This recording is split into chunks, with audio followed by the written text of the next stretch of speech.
Are you good? Very well, thank you for having me, mate. I really appreciate being on. I'm excited to have you on, mate, especially to sort of learn more about you. Because we've only known each other quite a small, Just a few small weeks, period isn't of it? time, yeah. So I think when you have these conversations, they're very like tuned in. There's no real distractions. I mean, we're doing it in a library, so we might get a few distractions coming through, but I think it's a real good way to like get to know someone. Yeah, 100%. So, yeah, thank you. And yeah, I think the best place to start is obviously from the beginning. So going back a little bit, what brought you to what you're doing today and how you got into that? I know it's a very vague question, but you can sort of I mean, there's many stories to go over to get to where we are today. How far back do you want to go? As far as you think is relevant. Yeah. Okay, so I'd say around the age of 15, 16, when I got into sport at a decent level, 15, 16, 17,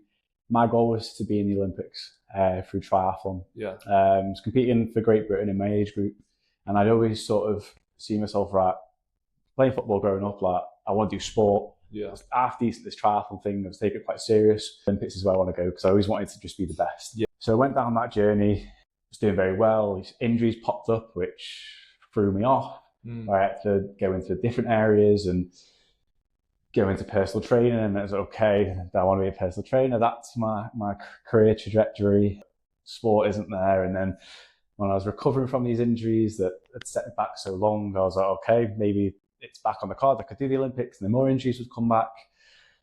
And then I think it was the start of last year where a really big injury happened, and it was almost like I can't really do the PT because I couldn't stand up for 10 hours, 12 hours a day, and I wanted to be a photographer at the same time. And then it was almost like I don't really want to do that full time. It was what do I want to do that I could do full time? I could see myself doing as a career. Yeah. And I was like, right, PE teacher. I absolutely love sport. I love teaching. Obviously, if I'm being a personal trainer, you're a coach. I really want to do it, but I didn't have a degree. And obviously, you've got to have a degree now to be a teacher. But right, let's go back to university. So I'm 26 next week, so I'm a little bit of a mature student, but I was like, this is the right path for me. So it's a 3-year degree, then 1 year PGCE. So it's a 4-year degree in essence. So I'll be 31. It's just turned 31 when I become a PE teacher. But I know that's the right path for me, and I know that's the career that I want to pursue now. Yeah. And I can see myself doing it. So we're here now at Edge Hill in 2024, and I'm buzzing to get on the journey now. You mentioned then about sort of that mindset of wanting to be the best and sort of having that like elite performer mindset. Is the pros and cons to that, do you think? Imagine like the pros is sort of holding yourself to that high standard, always wanting to do, but I imagine the cons is, have you ever experienced any sort of negative with that? 100%. So when you're in that mindset of racing and wanting to do the best, the pros are obviously you wanting to be the best athlete in the world. So being able to push yourself to that level from that physical and mental perspective is immense. Being able to do the things that your body can do. The cons of it, obviously I got into it at a very early age. So the cons of it then versus what they would be now are massively different. But to sum it up, the cons of being an elite athlete is your relationships suffer outside of the sport. So family, friends, loved ones, they're almost on like you have to be very selfish. They get put on a back burner. But being very young, I didn't really have to worry about that. Whereas if I was to be in that now, I almost wouldn't. I'd pull myself out of it because I've got priorities. See, being at a very early age, that was the main con that I've found is the selfishness that you've got to put on yourself and the impact that it has on everyone else. It's your relationship with food as well. You've got to be very careful of being extremely strict with your diet. The fun of going out and just doing things. You can't really. You've got to go to bed at a certain time because you're up at a certain time to train, depending on what it is. And it's almost like you enjoy life, but the things that just, if you're not an elite athlete, the things that you enjoy, you almost don't get to do. So things you take for granted. 100%. So then when I've come out of it, I'm like, I get to do all these things, and that. I didn't go to my first nightclub till I was 19, and I was just about to turn 20. So normally when you're like 17, fake ID, or you soon just turn 18, you're straight in. I've missed all that.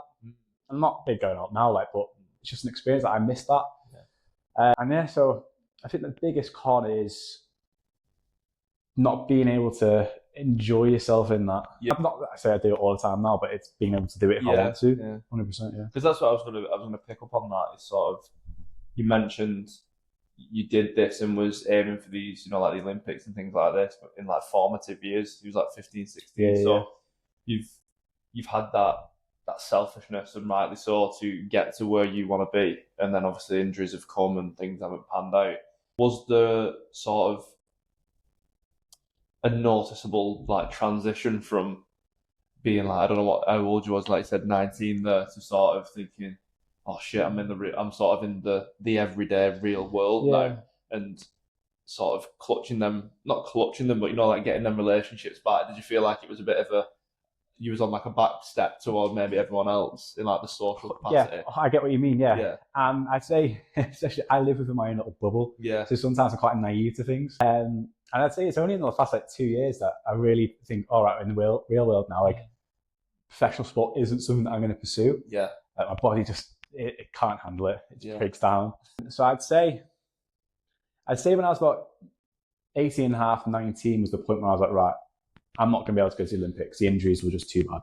And then from, 19 to 23, I was improving within like the injuries that I had, that I could then pursue sport at a level where I thought I could earn a little bit of money. Yeah. But then it was when I was like 23, I was like, look, it's come to the point now where it's right. Knock it on the head. Let's just focus on having a proper job now. The dreams of being a professional athlete are over.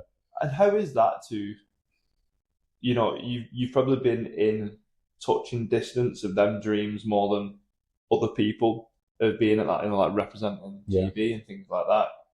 Them are levels that people, aspire to be at, sort of like schoolgirl level. And to be there and be so close, how did you sort of deal with that, of realising, like you've just said, now's the time to quit? Because some people don't have that, do they? They will just literally pile drive themselves in the ground and don't have that sort of mindfulness. I'd say the biggest thing for me was my girlfriend last year. So we got together last year, and she has this incredible outlook on life of just accept it for what it is. And it's no point dwelling on it. It's almost like these are the cards you dealt. Yeah. What are you going to do with it? Yeah. And it's almost like, I didn't see it from that. I always had this felt sorry for myself and just feel like crap, you know what I mean? Yeah. Yeah, I'd never had that outlook that she has. And it was only until she came into my life, and she's the best thing that ever happened to me. Yeah. And she's just given me this completely different outlook of life, that I was just very narrow mindset, and that I just see my way, and my way was the right way. Yeah. And anyone else's was wrong. This is what I wanted, and I can't have anything else. I know myself, and everyone knew me as like the sporty person, the athlete. That was my identity. And then obviously when I wasn't doing it, I was like, I don't have an identity. I don't even know who I am, because that was me. I just put myself in this bubble. This is me. This is who I am for the rest of my life. This is me. And it was only until that she came into my life, and I was like, oh, okay, I can try this. Okay, I'm not this athlete anymore. It's not fixed anymore. Let's see who I am as a person, and not just this rigid to the T person who has to train every day and eat certain things every day. Okay, so I'm 26 next week. I'm still learning a lot of new things about myself, of who I am and what I enjoy, and that's just a journey. I think that's this thing of, you grow up and you know what you want to do, and you know what you want to be. And I'm 28 now, and I think you realise a lot of that's bollocks. You just sort of go with the punches and go with the flow, and things change, and it's very much like peaks and troughs, and you might come back to something that you did enjoy. But that's a really sort of inspiring thing, to sort of know that you can be this sort of laser fixed person for so long, and then you bring people into your life. 100%. And I think support systems are so massive. important. They're massive. So obviously, doing the sport growing up, my support system was my mum and dad, and they were hands down the best supporters I could have asked for.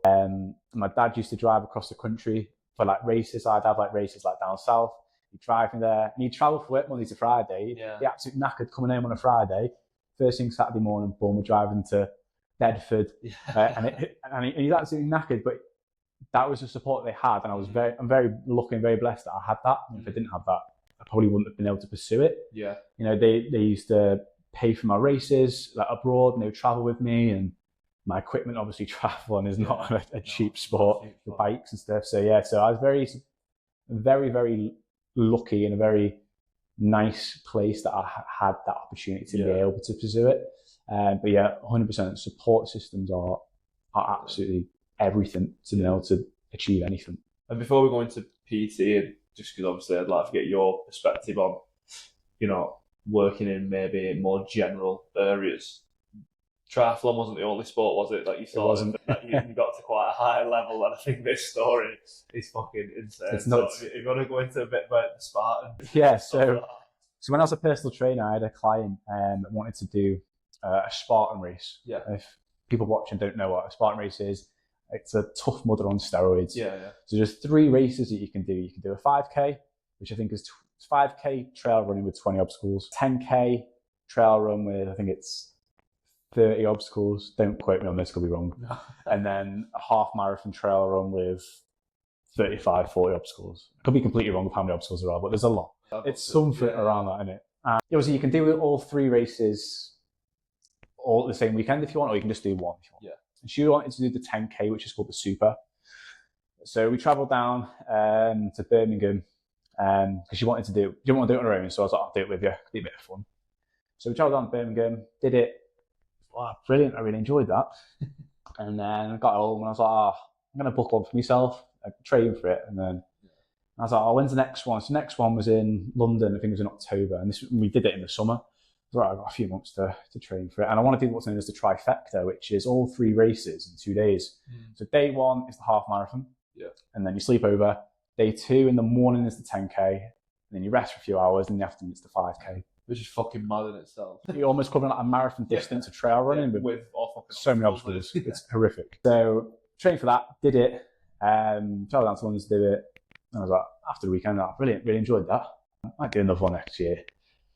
About 5-6 days later, I got an email from Spartan saying, congratulations, from what you've just done, you've qualified for the World Championships.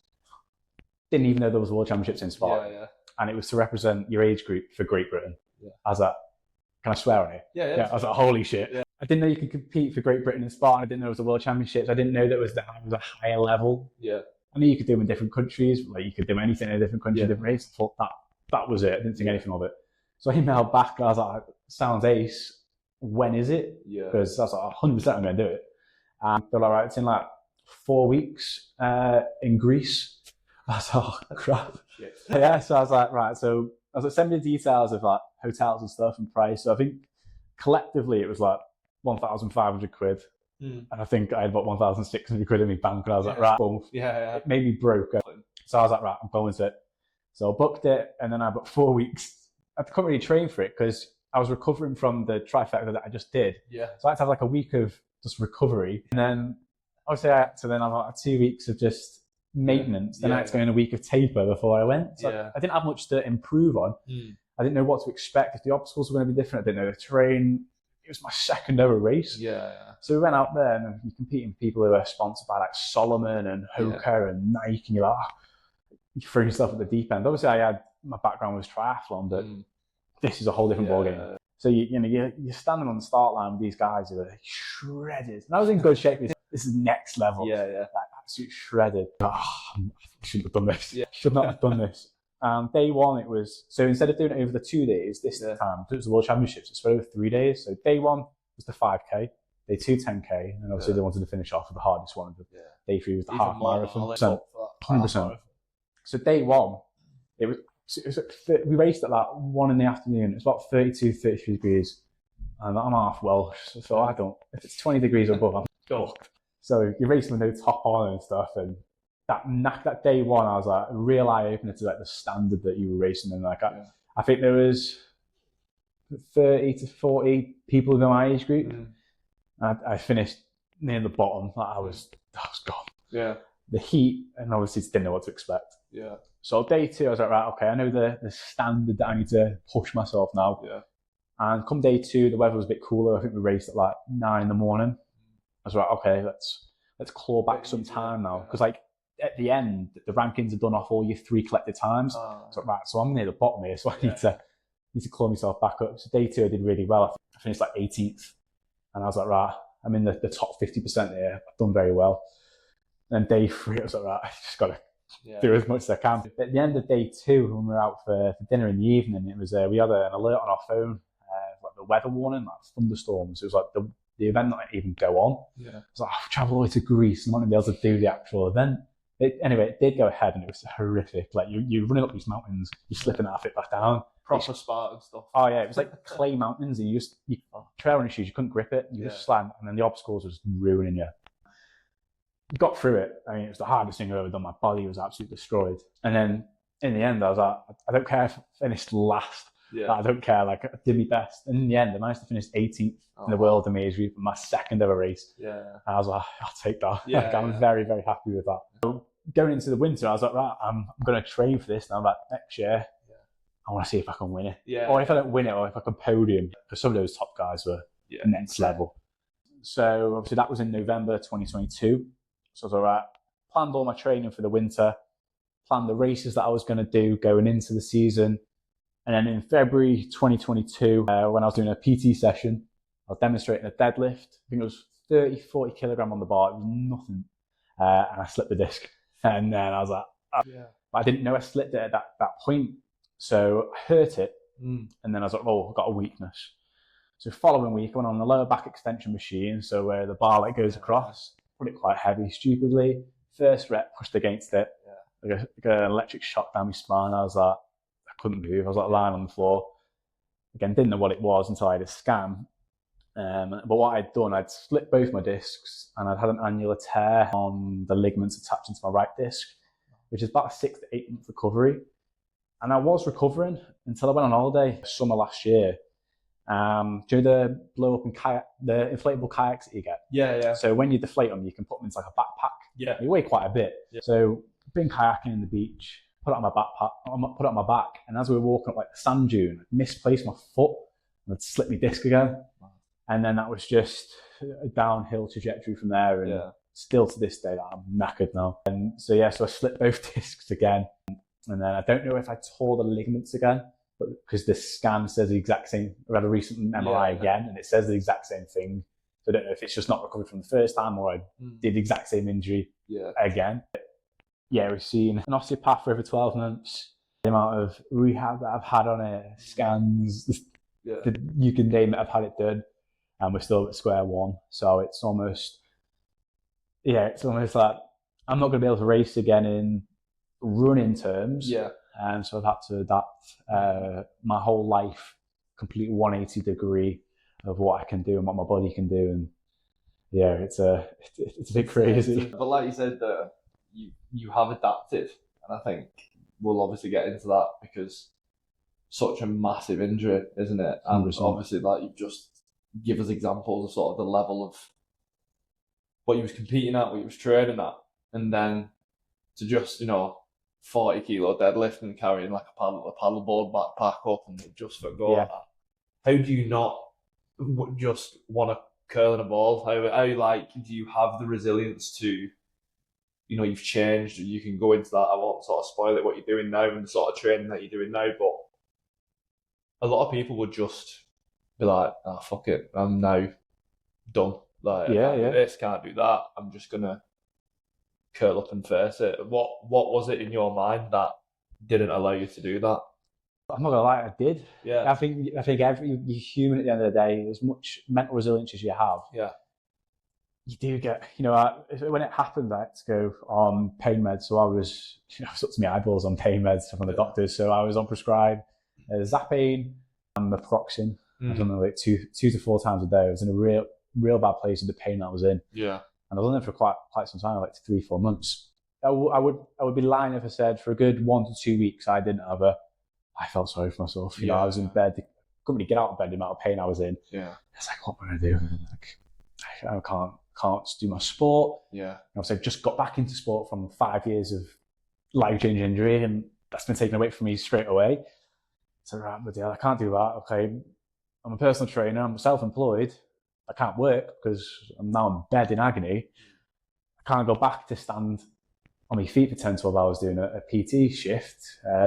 What am I going to do? So obviously, the savings that I had from obviously being self-employed were I was losing it because the bills were coming out and I wasn't working. And I was like, what on earth am I going to do? So obviously, from a mental aspect, it's almost, yes, you do have that. You feel sorry for yourself. You know, you go into a dark place thinking, what? I'm like, I can't achieve anything. You just feel really, really sorry for yourself. Yeah, 100% sum that up with a purpose. Catastrophize. I do that quite well. Yeah, I'm good at that too. It's just, I was like, I'm not going to achieve anything ever again. Like this, I can only do sport. I can't do it. And I was training people online at the time, and that fell off because the fulfillment of wanting to train people just fell in the bin because I couldn't do anything for myself. You know, I was training people to do Ironmans, ultra marathons, really high level stuff, and I was like, I just fell out of it. I was like, I don't want to do it, can't do it. Yeah. Because I couldn't. I was jealous, I was telling them to do, they're doing these races, and they're like, I've just done this. It's like brilliant. Like I'm in bed, and I can't even put my socks on. Yeah. And I was 24 at the time. I was like, I don't know what I'm going to do with myself. And it was only till a friend of mine in the PT world, and he reached out because I had a rubbish camera at the time that it was half decent, but it wasn't professional. Yeah. And I was filming some of my content when I was a personal trainer for like reels, images and stuff. And he was like, could you, because obviously he knew about my situation, he was like, I'll pay you 50 quid. Could you film with your camera just some of my reels for me? Yeah. I've gone way off track here, but I'm following what my mind's going on. Go with it. And he was like, I'll chuck you 50 quid, film some reels for me, because I know you can't really stand up from lunch. Like, I could do it for an hour. Yeah. But yeah, cool. So I went down, mic'd them up, filmed some 5-6 reels, then some still images of him working out. Sent it off to him. He's like, that quality is amazing, way better than what I could do on my phone. It saves me having to edit it, set it up, and film it and stuff. Come back next week and film some more for me. So I was like filming every week for him. So yeah, cool. Yeah, I was like, I actually really enjoy doing this. So I just created an Instagram page for I think I called that Kamen Videography. No, I was not a videographer, but it was just videography because I just looked at what everyone else called their page, just call it that.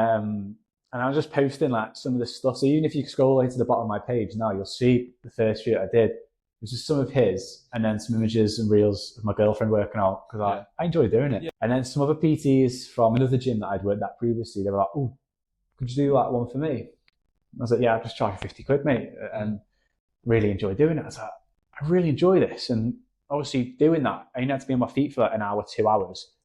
Yes, it hurt, but I could get through it. And I was in agony for the rest of the day, but I was like, I could do something I enjoy, and I was getting a bit of money from it, which I needed because I made it up and bed bound. I was like, I really, really enjoy this. And then so I was posting more on my Instagram.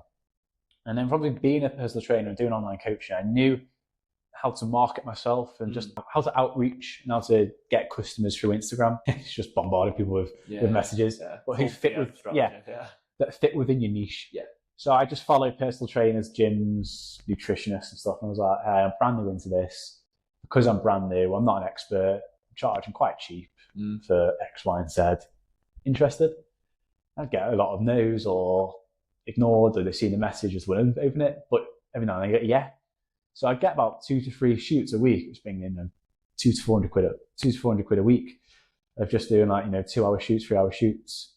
And it was quite easy. It was just reels for Instagram. And then when I started to build this page up, I was getting gyms and events messaging me, oh, can you film a 6-hour event? God. Yeah. I was nowhere. I was not qualified to do it. I didn't have the equipment.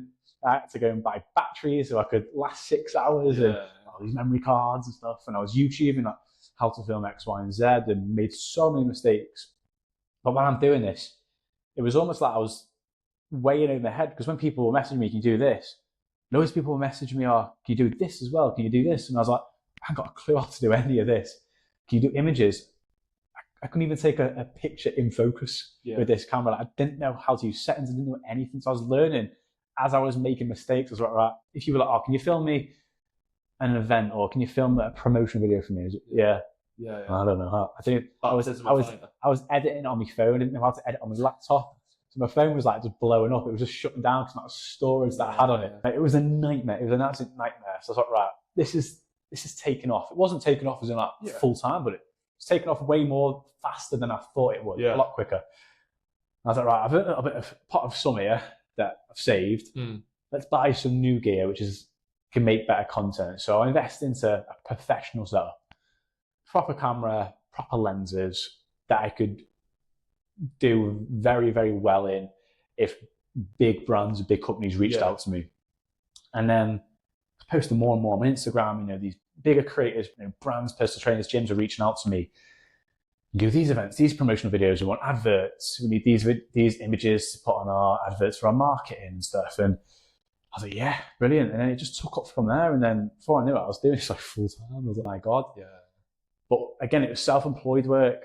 Being self-employed as a trainer, I enjoyed it because it's that flexibility. Obviously, then meeting my girlfriend, being my girlfriend, there comes responsibilities and goals that you want to achieve together. And it's almost like you want to save and move out, buy a house, you want to go on holidays. And when you live at home, it's okay to, your income doesn't have to be up here because there's more things that confide you when you're not just looking after sort of yourself. Yeah, you haven't got those goals of like, I'll move out in a few years, but I ain't going to worry about it right now. I can waste a few grand on a camera and stuff. And now I was like, okay, I really got to think long term now, not just the next 12 months. So I was like, right, I love being self-employed. It gives me the flexibility, the freedom. But I was like, I don't want to be self-employed. I've done it. It's just not for me. It's something I'll keep on the side forever, but I need a job. So I still do the videography and photography work on the weekends. I was like, right, I need a job now. So then that's when I had to switch from, okay, this is full-time work. I need to pull myself out of it, get more career, although it is a career in itself, but I need a career, almost like a 9-to-5 career. With stability. Because there is peaks and troughs with it. You can do really well and it's quiet months and you don't know where, mess up your head because you're like, I don't know how to do my finances because I'm one-man band and it's, if you're ill, you're like, you're screwed. So with that sort of, you've got your degree going on, you want to do, you're teaching, but you still got the business on the side. You're obviously doing your new sort of training that you're focusing on.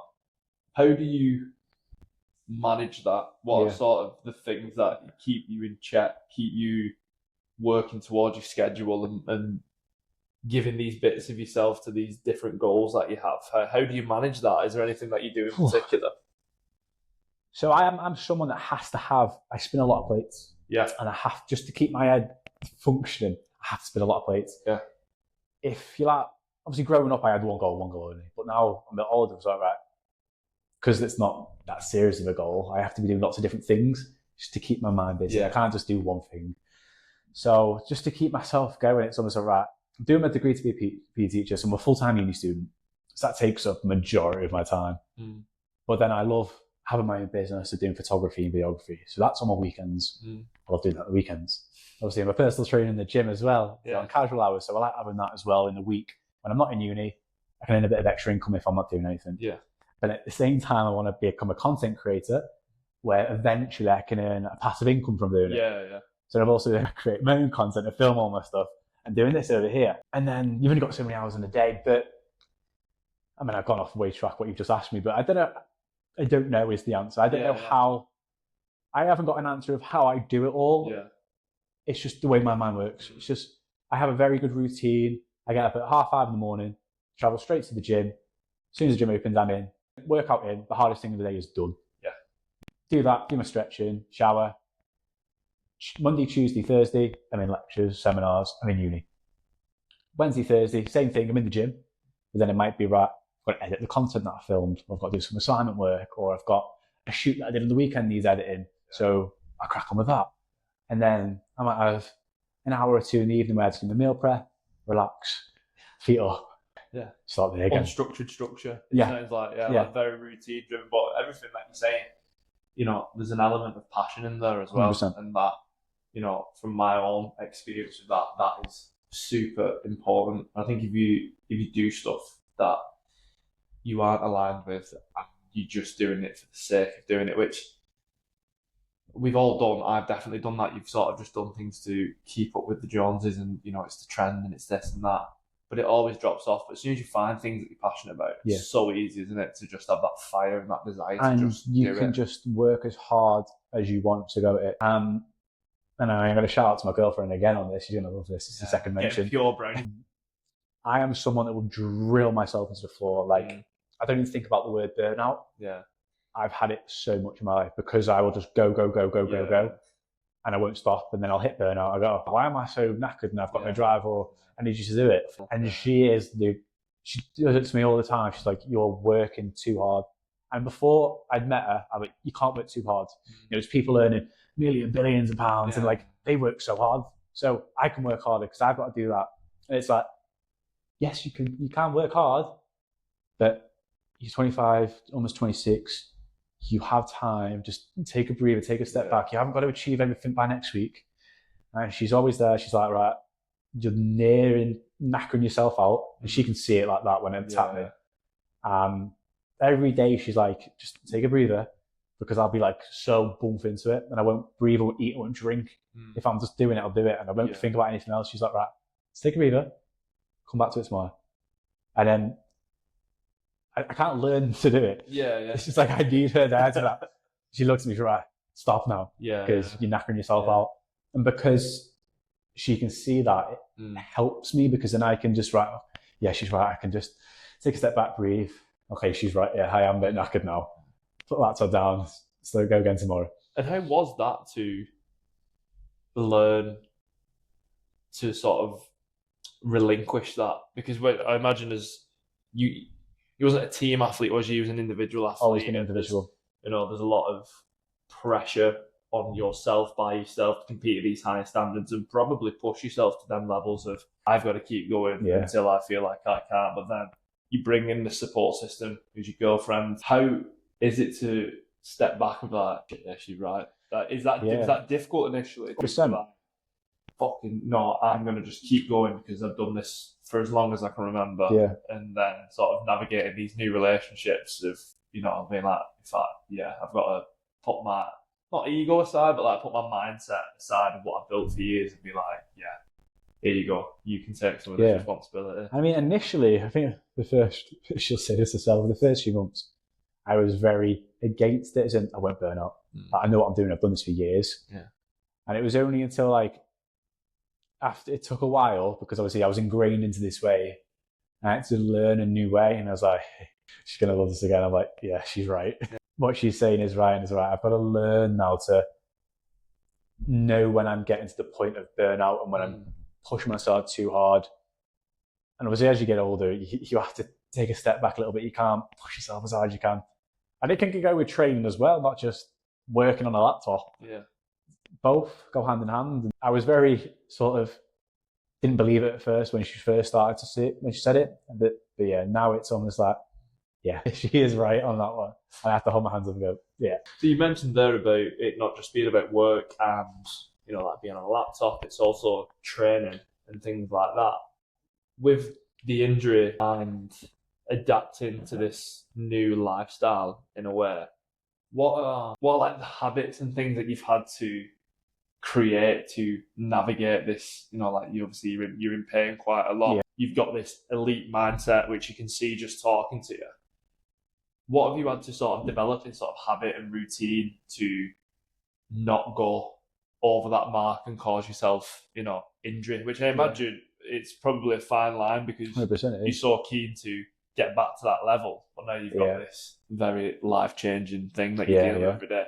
What have you put in place to navigate that? So I'd say it was more the start of this year that things got put in place where I knew what I was doing. I think because the injury happened start of last year, it almost took me 12 months to, when I was improving a little bit with the rehab, and I'd get to a point where I was in pain, but I could get through the day. I would push myself. I'd be like, right, I'm going to try this. No, that hurts. And I'd be in agony for a week. Cross that off. I cannot do that. Okay, now a week later, I'd be like, right, I can move a little bit better. I try something else. Nope, I can't do that. And it was almost like a checklist. It was like, right, what can I do? What can't I do? And I built up this huge list, everything that I can't do, and this tiny list, everything that I can do. And it's shit. It is shit. Because I'm like an 80-year-old man of what I can do. So come to terms with now, it took a long time, but I've come to terms that I will never run for the rest of my life. It's not me being hard on myself going, do so a few years, you'll be able to get into it. I know from the pain that I'm in, what my body can do, the way it moves, I'll never be able to run for the rest of my life. My back I'll only be able to stand up. It's that bad. It's that bad. So obviously from the triathlon side of things, I can't do triathlons. From the Spartan racing that I've done, I can't do Spartan racing because it's all running. Yeah. Cycling, I can do it in short stints, 30 minutes or less. So I can't do a race in cycling because they take hours. Yeah. So they're gone. So then it's like, okay, being an athlete, I can't just walk away from being an athlete. I can't. Even if it's playing darts, I'd want to become the best dart player in the world. Okay, what it is, I have to pursue something because my mind just has to. Yeah. That's all right. I can't run, can't cycle, but I think I can swim.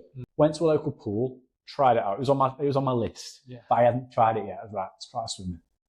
Okay, I can swim, but when I'm in a pool, I have to put a pull buoy between my legs. Are you familiar with what a pull buoy? Yeah. So I can't kick. That'll mess my back up. So I have to always swim with a pull buoy between my legs because it just brings my hips up.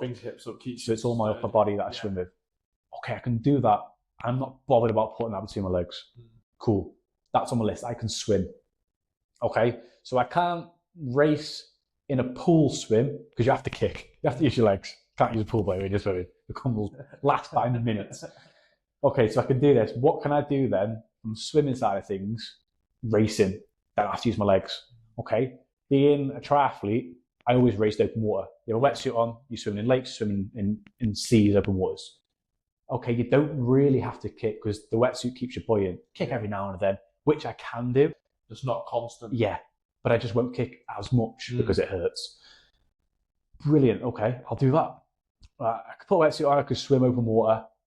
Okay, Google it. Is the races you can do for, there's loads. Amazing. So I've only just discovered this, like the past 2-3 months that I can swim with a pull buoy. Let's do it.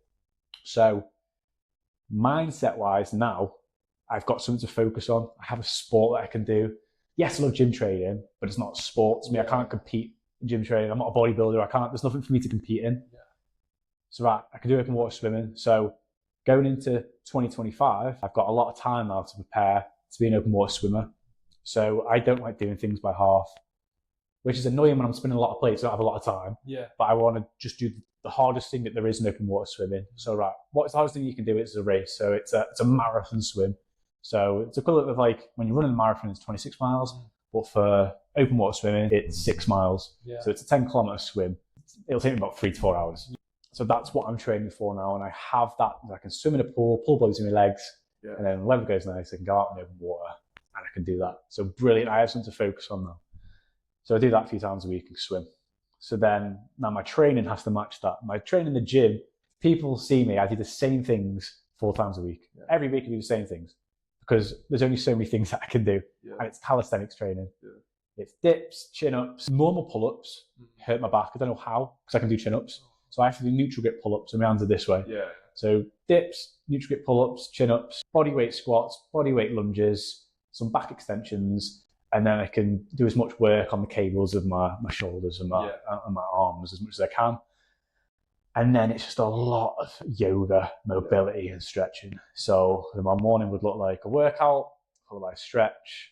And then if I've got a little bit of extra time, I'll do some mobility drills, like weighted mobility. And then if I'm not training in the gym in the morning, it would be a swim instead. And then before I go to bed, it would always be a stretch and mobility again. I have to do it twice a day just to keep my back going. Yeah, and then as sexy as it is, I have to sleep with a big pillow between my leg to keep the separation. I've done that for 18 months now. If I don't do it, like I've missed, like if I've gone away and I've forgot to take a pillow, I've got a thin pillow, mate, on the night, I can't move in the morning. I'm in a mess. So I have to go through this horrible routine of just, I can't go into a training session now, just rock up, train. Yeah. I can't do it. Do what you fancy. I have to do so much prehab stuff and rehab stuff on my joints and my back just to go into what people would call a easy workout session. And then that's just the reality, and that's what it'll be for the rest of my life, I'd assume. But although I am going back into racing, my goal isn't to win it. No. I've almost lost that competitive edge now because I'm not the pro athlete that I once was. And I've come to terms with that. So now it's just having that in my life, to try as best as I can. And my goal is just longevity now. Yeah. It's being flexible, mobile, strong, fit, being able to achieve things at a level that my body can do. Because my body can't handle a lot of stress. Yeah. So I've I know my body very well, where if I push it a bit hard, as in like a fatigue standpoint, I'll take 2-3 days off. Yeah. Because I just have to now. Yeah. I'm not old, I'm 26 almost, but I think because I've done so much so young, it's caught with me a little bit. And your body's been through a lot. Yeah, so I have to just take a step back. And I almost don't have to do as much to be able to progress a little bit, because I've learned how my body adapts well. So that's how my routine is at the minute. Boring, easy, but the cards I'm dealt. So keeps you going, doesn't it? Yeah. And I think what I wanted to ask you, which segues nicely into this bit, you've mentioned some, brilliant points there to answer this question. But if there's anything that you could condense and maybe add to that, is there's probably more people than people tend to think who have like traumatic injuries or chronic pain or things like that.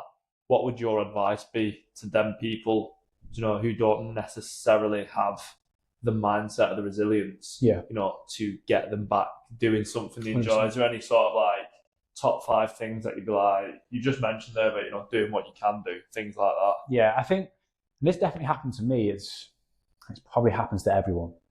When something really bad happens, you got a life-changing injury, you think you're the only person in the world to have it. Your back goes, you're like, my life is over, I can't achieve anything.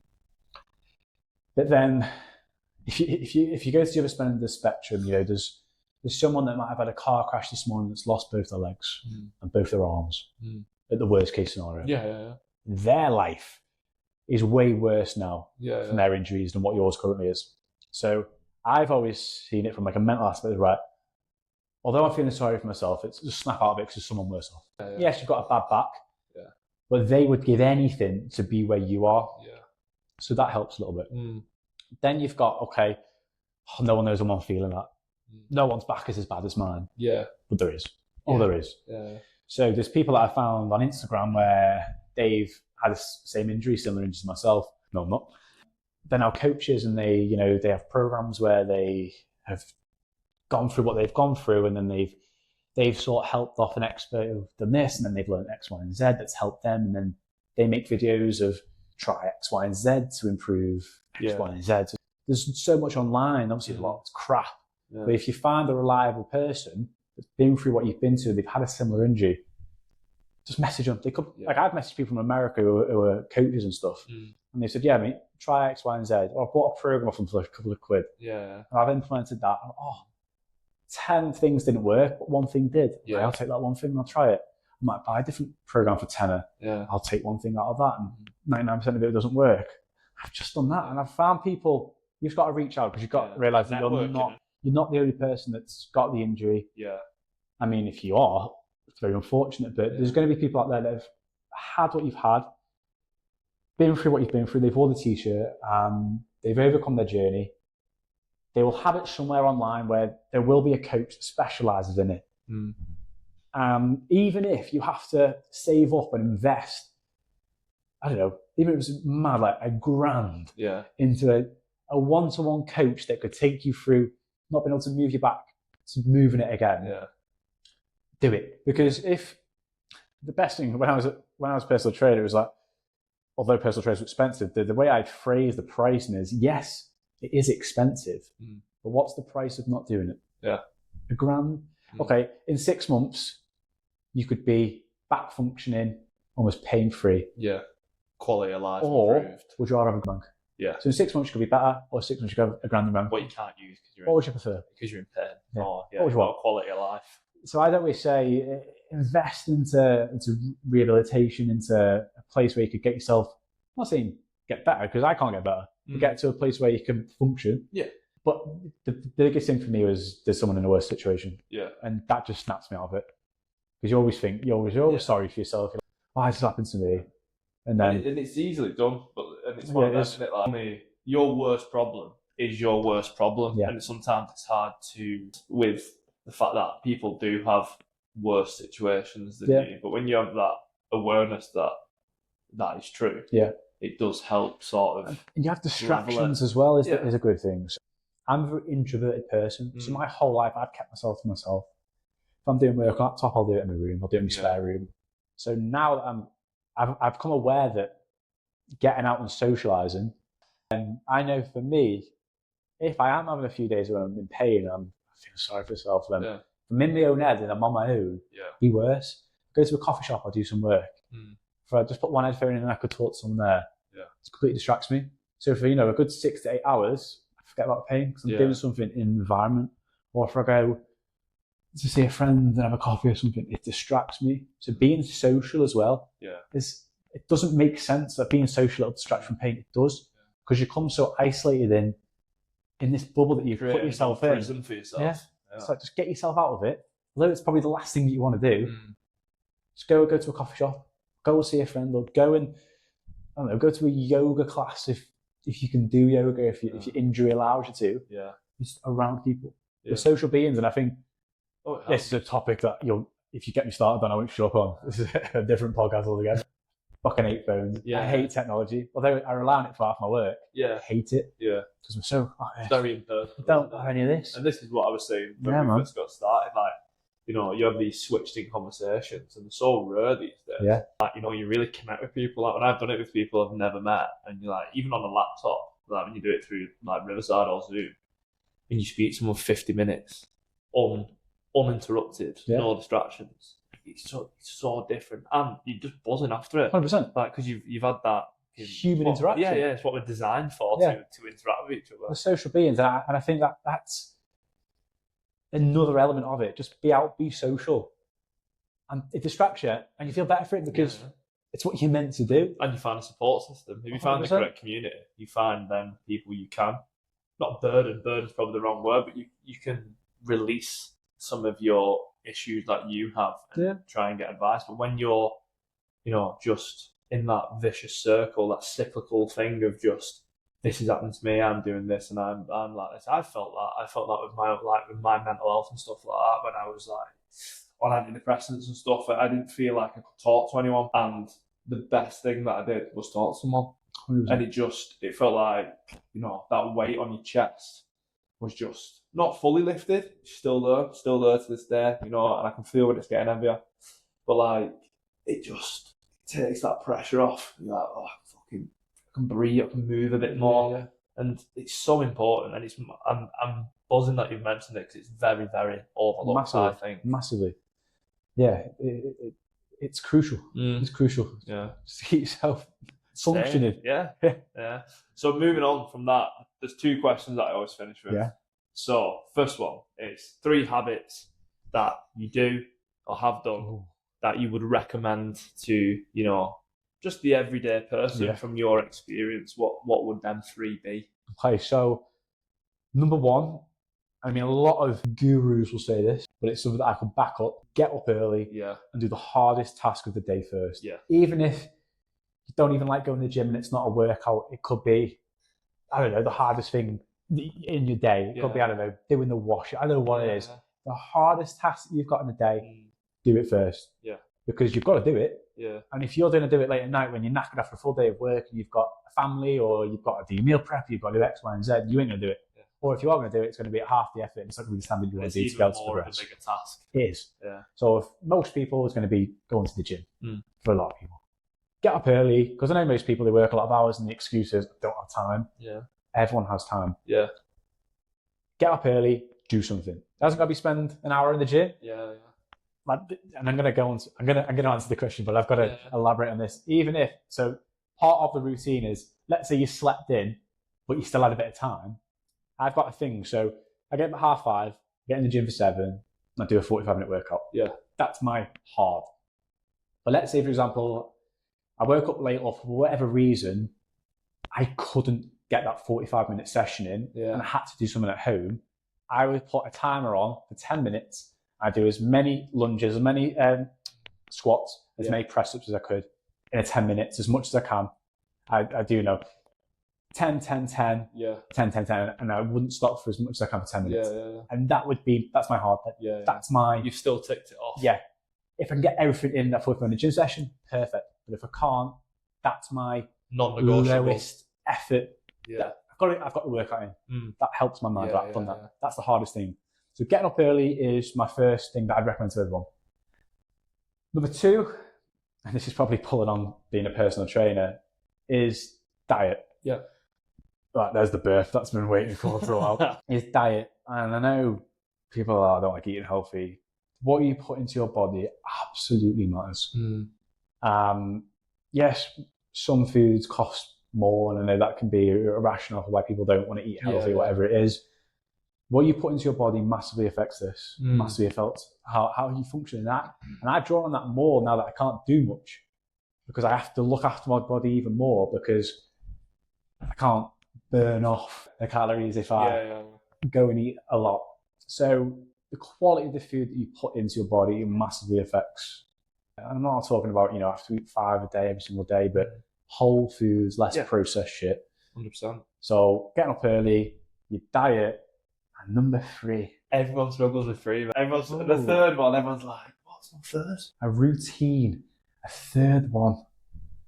Oh, wish you told me this last night. I would have thought. Do you want me to ask you the next question? Ask me the next one, and I'll circle back to it. This might inspire the last one. This is what normally happens. So the last one is one habit that you've done, or routine that you've done in your life and you've stopped, or one that you would like to introduce into life and you've never done.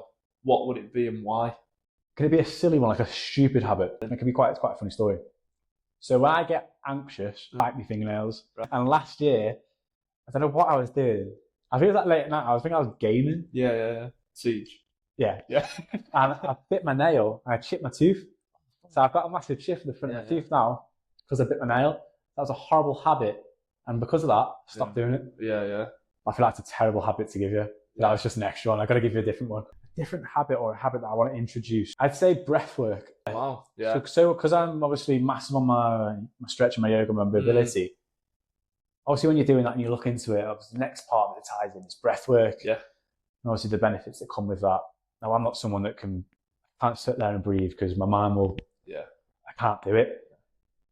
But then again, that I'm going into that frame of mind. If I can't do it, if you go into that frame of mind, obviously you won't be able to do it because you're telling yourself you can't. So it's something that I want to learn. I'm not saying I'm going to learn it next week. No. Because if you say go and do breath work now, I think it's a pile of shit. Yeah. But I do believe in it that it will work. But I'm just not in that frame of mind that I'm there yet to learn it. That is a habit that I am going to learn in the next couple of months to implement in. Because it can calm you, it can just help yourself think. And it's something that I do want to. And stuff like that. I've done breath work and do enjoy doing breath work. I find I do it the most when I'm in the ice bath. The classic wanker statement of the Wim Hof style, but it works. It works. And honestly, you do it and you do your sharp breathing, inhale and you hold, and then you do your recovery breath.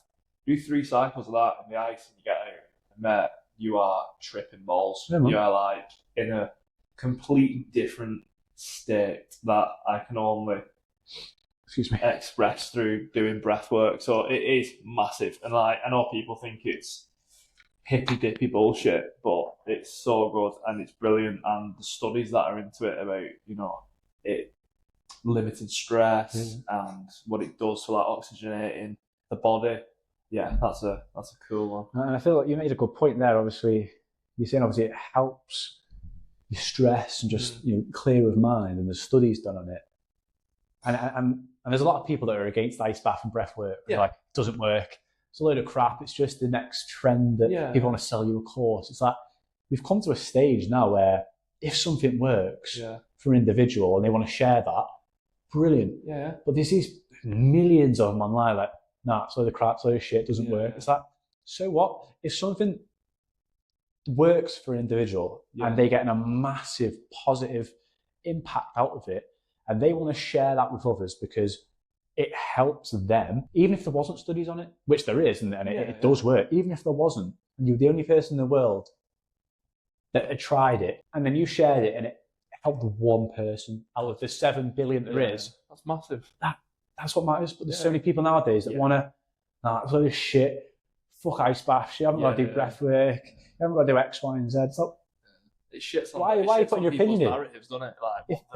If it helps one person, why do you feel so entitled? You've now got to put your opinion that overrules theirs, that they shouldn't be doing it. Just because you've helped X amount of people. Yeah, and I think there's a lot of, you've got to sieve it, and there's so much information, and you've got to have this mental sieve, and you've got to set it and calibrate it to what you want to allow through, and the shit that doesn't apply to you, and you don't want it to affect you, you've got to understand that. You're not going to let it bypass and just learn how to get what you want from 100%. different things. And I think that's hard, especially when you look at social media nowadays. It's hard to know what's good from what's bad, because you'll have these industry experts that when you're in the industry itself, like when I was a personal trainer, you'd have these personal trainers from around the world who are either genetically gifted or on steroids. That's incredible. To the average person who's not a personal trainer or they're not a massive gym goer, they don't know what someone on steroids look like. They just think, they've been trained the whole life. Yeah.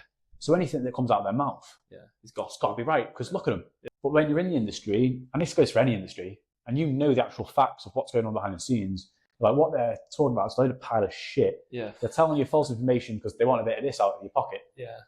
And that goes with anything. And it's hard when you're trying to learn or you're trying to find out a bit of information on any topic. It doesn't have to be fitness.